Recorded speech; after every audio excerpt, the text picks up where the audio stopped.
welcome back to another episode of the Acoustics video series. My name is Emiko, aka That Hi-Fi Girl, and Victoria is here with me today because we wanted to talk about a long-standing, heated topic. Pro audio, aka studio gear, versus hi-fi. When I first started delving into this topic, which I've been following for years now, a lot of comments on forums, post boards, Facebook groups, community discussions were all about how audiophiles felt categorically that the hi-fi industry was light years ahead of pro audio. And comments would surface like, oh, mix engineers don't know what they're doing, mastering engineers don't know how to master. If they really knew anything, they would do it like this. Producers don't know how to produce, they don't know how to think about sonic value and balance. Artists don't know what they're doing, and of course, record companies have no idea about good music. But in recent years, there have been more and more comments surfacing about how people have started discovering pro audio gear and either integrating it into their home hi-fi systems, or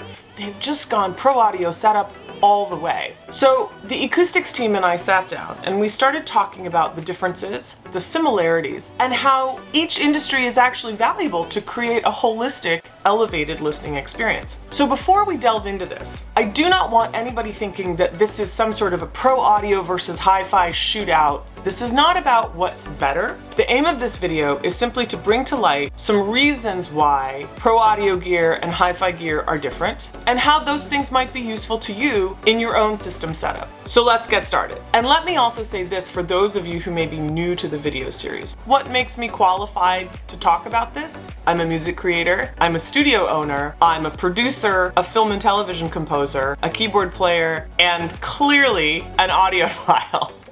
So because I live in both worlds, and because I use my pro audio system setup and my hi-fi setup equally and somewhat interchangeably, we thought this would be a really interesting topic to cover. So we're gonna keep it fairly simple. If you have any questions about these points, keeping in mind, of course, that I'm speaking purely in broad and general terms, feel free to leave a comment wherever you're seeing this.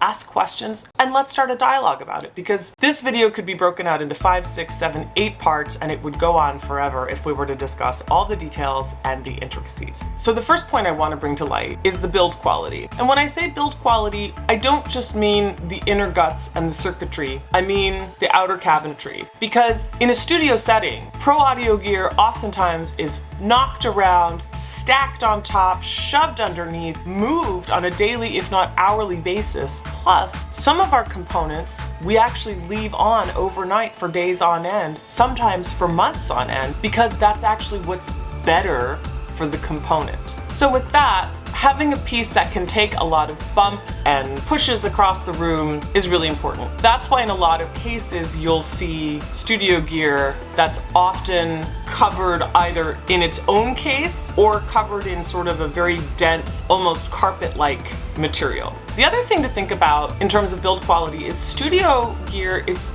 usually, not always, but usually meant to be rack mounted. So they go into a rack, either single space, double space, half space, they're screwed in on the sides, and they get stacked. They're not really meant to be on display in and of their own selves. They're part of a larger workhorse chain. And so in that sense, whether they're pretty or not doesn't matter as much. Now, ask any studio rat or producer. You can ask me, and I'll tell you that I think studio gear is beautiful and wonderful and gorgeous and all things serene. But I guess that's because beauty is in the eye of the beholder. Additionally, studio equipment usually comes in contact with any number of different instruments, different voices if you're talking about microphones and preamps and EQs, and different wiring. But studio equipment has to be able to handle anything from the lowest volume to the loudest, room-shaking, thumping levels that you can imagine. And so it's just built more heartily. It's built to be versatile. With that in mind, here's a pretty easy to understand visual example that I gave to our publisher when we were going through this topic. Studio gear is like a race car.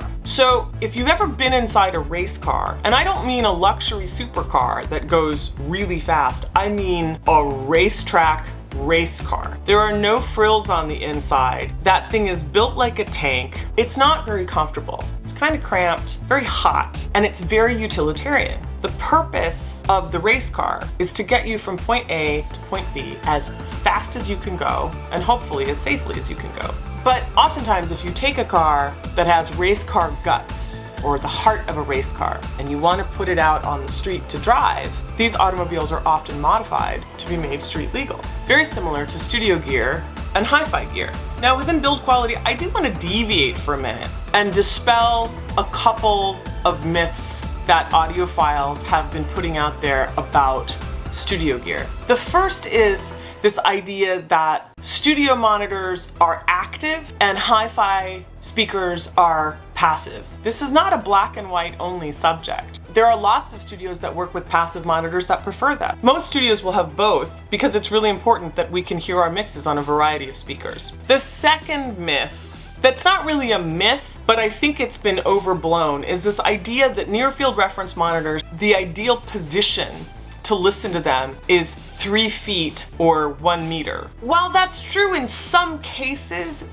that's not a hard and fast rule. If you've ever been in a recording studio and you've sat behind a mixing desk, there's no way that it's only 3 feet deep. So keep in mind that that 3 foot/1 meter rule is based on room size and based on other moving parts of the equation. Now, before I go any further, it's time for a word from our sponsor. Today's video is brought to you by SVS, makers of high-performance speakers, subwoofers, cables, wireless audio gear, and so much more. SVS provides thrilling and immersive audio experiences with expert support, white glove service, and a sound that far exceeds the price. To learn more, visit svsound.com and join the sound revolution. The third myth that circulates pretty widely is that all pro audio gear is balanced. That's not always true. I'm not saying that it's a 50-50. I'm not saying that the majority is unbalanced. All I'm saying is it's a good idea if you're gonna enter into a discussion about pro audio gear and hi-fi gear that you ask questions. Get as much knowledge as you can, as much information, and as much perspective as possible, because here's the other thing to remember. Yes, studios are built and wired to a certain standard, but that standard is to be able to produce broadcast quality pieces. But every producer, every artist, every engineer has a different process by which they make these pieces come to life. Some of us like balanced stuff, some of us don't. Some of us like powered stuff, some of us don't. It all depends on the person, and it all depends on our methodology.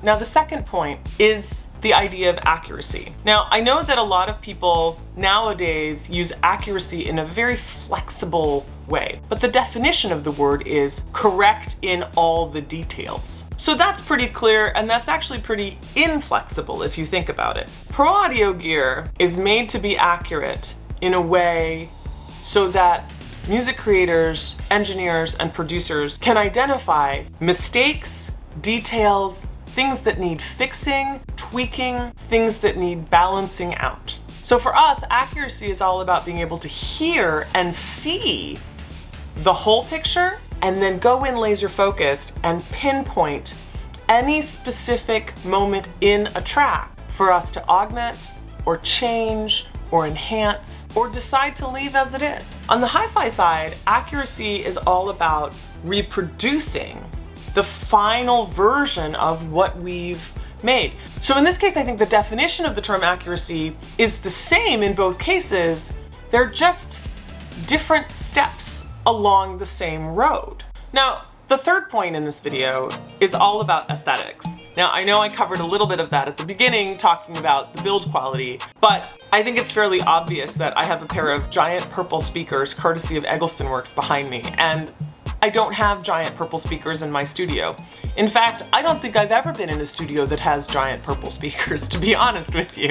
Now, I'm only gonna speak personally, but for me, aesthetics play a big part in the enjoyment of my hi-fi system. If it sounds good to me, I want it to look as good as it sounds. There's a sense of pride to be able to share the music that we love on a system that sounds amazing, that also looks amazing, that really, I think, strikes awe to a lot of people when they walk into someone's listening room.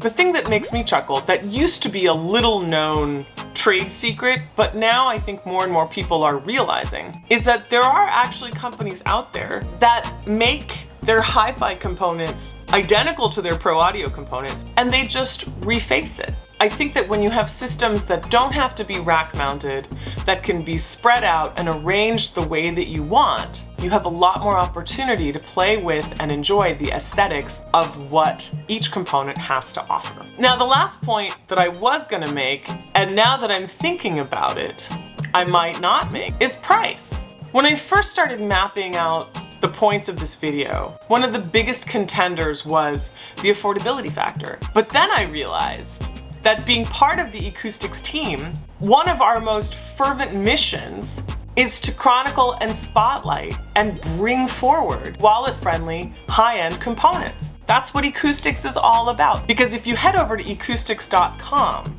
and you sign up for our free newsletter, you're gonna find articles and lists and podcasts all about really affordable, super high quality hi-fi components. The purpose of this video, as is with all the videos that we make here at Acoustics, is to simply start a meaningful dialogue and ask questions that hopefully will aid and inspire you along your journey in being an audiophile. So before I sign off, if you haven't already, go ahead and subscribe to Acoustics on YouTube.